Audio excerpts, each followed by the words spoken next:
If you like the video, then please consider supporting Slope's Game Room on Patreon.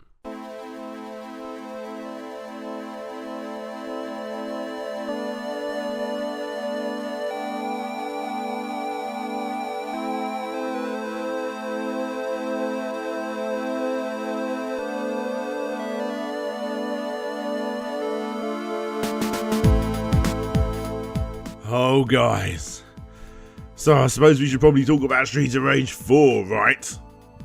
Well, firstly, I just want to say how incredibly awesome it feels that the third video I ever made, literally hundreds of videos ago, has not only pretty much stayed as my most popular video ever on my channel, only briefly getting passed for a short amount of time by the Kickstarter that got destroyed by the sun, but as you would expect, the recent release of the incredible Streets of Rage 4 trailer has once again blown it up. My Twitter has blown up, my inbox has blown up, my social medias. Guys, you would think I'm making the game.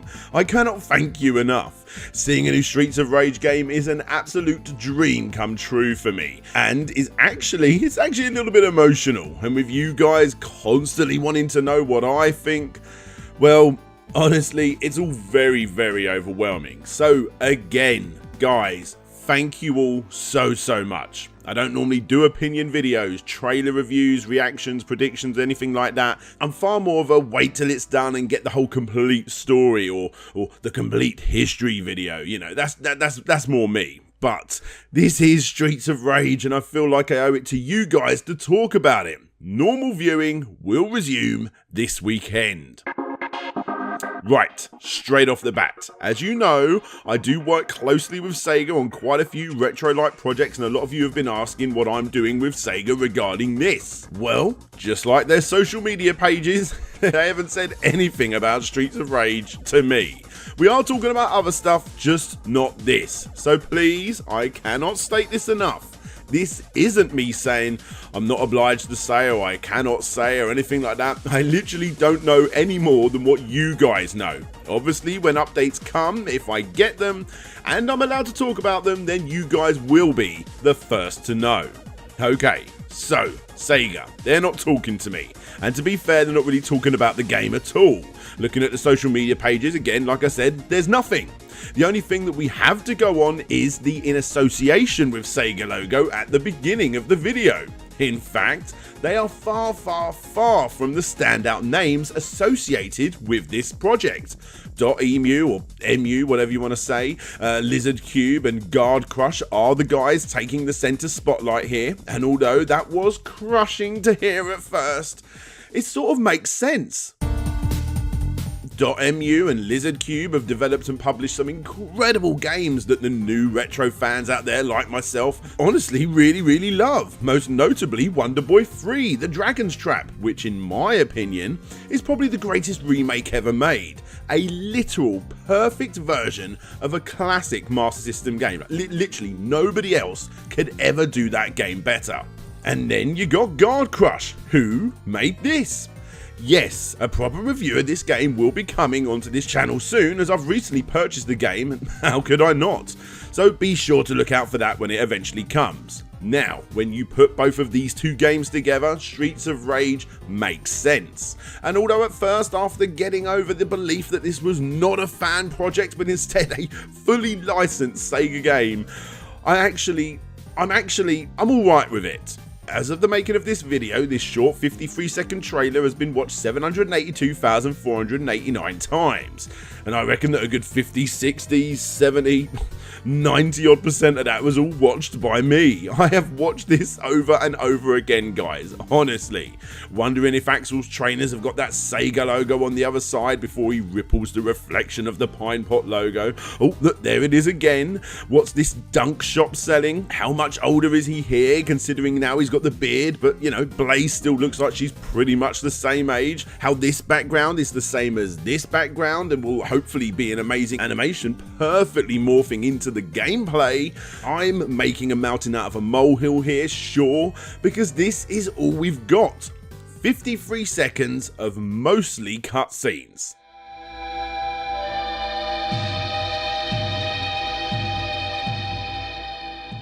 So, what do I think of the music? this is only a trailer, but if these very popular ballad-esque guitar riffs are anything to go by, then it's not really what the original was known for.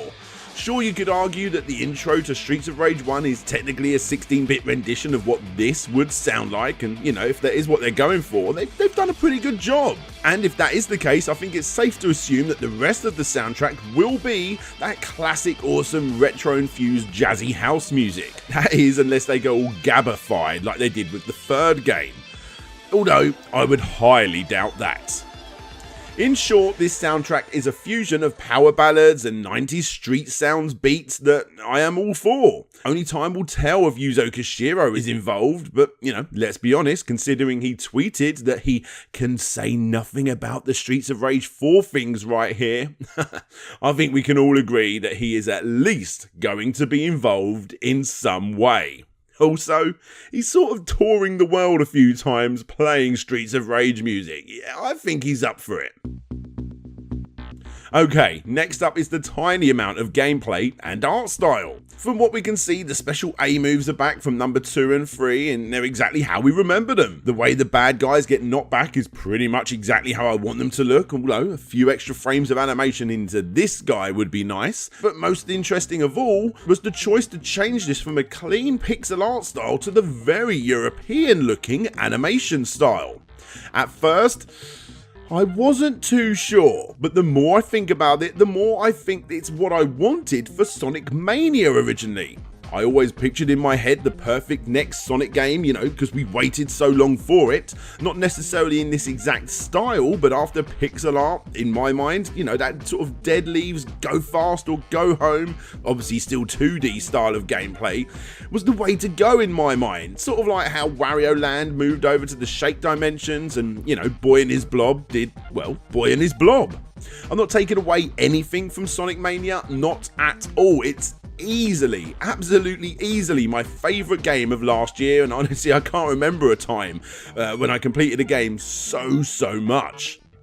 But was it what I had imagined after waiting so long for that proper Sonic 4 game? No, not at all. This, however, is a lot closer. All except for one big problem that I have sadly got to accept. I mentioned this back in my video 4 years ago, and well, it's the name. Streets of Rage 4. Everything about the trailer so far screams that this Streets of Rage game is made for a new generation. It's possibly got a new style of soundtrack, animated cutscenes, and a much harder hitting, almost 15 rated combat system. God, look at him go! Well, whenever this sort of thing happens, it feels like it's starting again. And Streets of Rage 4 isn't starting again. It's holding on to the 3 games that it's likely to be falling under the shadow of for the rest of its life. And honestly guys, in this day and age, it's not crazy to think that Streets of Rage 4 could possibly be the very best Streets of Rage game going. Sadly though, it's called Streets of Rage 4. It's the 4th game. The only thing worse would have been calling it simply Streets of Rage again. Anyway, it's happened. Would I have preferred, you know, I don't know, Streets of Rage Mania? Yes. But hey, we got the tacked on Streets of Rage 4, and I've got to live with it. So let's talk about everything else. What do I actually want to see in this, a new Streets of Rage game? I already said that I want to see the animated cutscenes transition into the gameplay to keep the action going. As long as they're not too long and of course skippable, I quite like this idea. Perhaps that power-up move you see at the end of the trailer could actually be a way for a level to start, helping to create a fully animated movie atmosphere that you are in control of. Streets of Rage 3, in my opinion, never got enough love with its multiple paths found within the game, and I think that definitely needs to come back here. And whilst on that subject, multiple endings is an absolute must. Of course, with the ability to become the bad guy. That's an absolute, I can't stress that enough, that is a must. Having Yuzo Koshiro involved, this would be absolutely fantastic, and I do think he will be involved in some way. However, and this will surprise you, in my opinion, he doesn't need to be involved. Just like Sonic Mania's insanely good soundtrack, I'm actually okay with the idea of him not being involved as long as they get someone good enough to fill his shoes. And honestly guys, that is going to be an incredibly hard task. Every single Streets of Rage game felt different, which, obviously did put some people off, but it's what kept the franchise fresh. Streets of Rage 4, especially considering it's called Streets of Rage 4, should not be 8 levels that have been seen before. It should be brand new levels. Sure, you can fill them with references, and I actually encourage that. Perhaps we could be in the stands of the football field, or, down a different street from the ones that you see here and here. Definitely make sure you chuck a pine pot in there. I'm sure they're a franchise anyway. But make sure that the levels are not copies of what we've seen before. And so far, it looks like they've got that pretty spot on.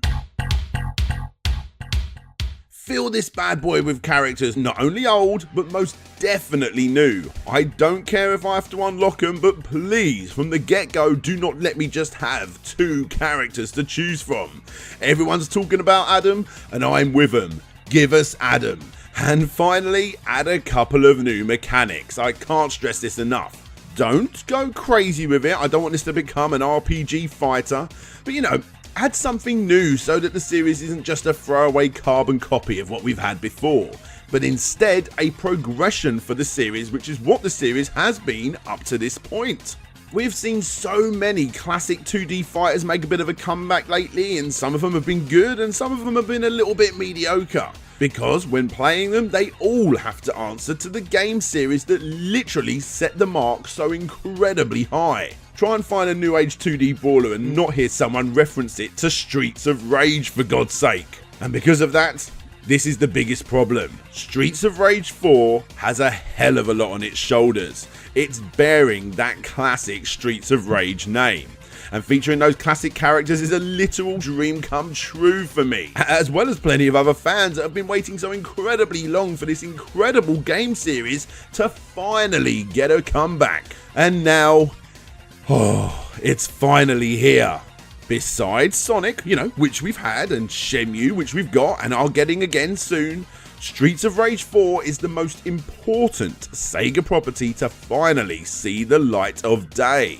And although I would kill for a new Space Harrier, a Golden Axe, a Fantasy Zone, a classic Shinobi game, which I suppose, to be fair, we sort of did get, for me, after Streets of Rage, it's all downhill from here, and that is nothing but a good thing. And yes, guys, don't you worry. To answer the question that everybody keeps asking me, I am, for this and only this, going to break the complete history rule and remake Streets of Rage the complete history when the time is right.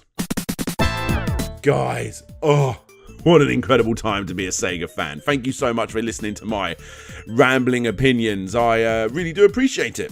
I want you guys to write some comments down below. I'll be joining in with the comments. I want to hear what you guys think should be added or kept the same. And are you even a fan of this new art style? I'm really interested to hear more of what you say. I mean, I'm already getting so many opinions thrown at me left, right, and centre.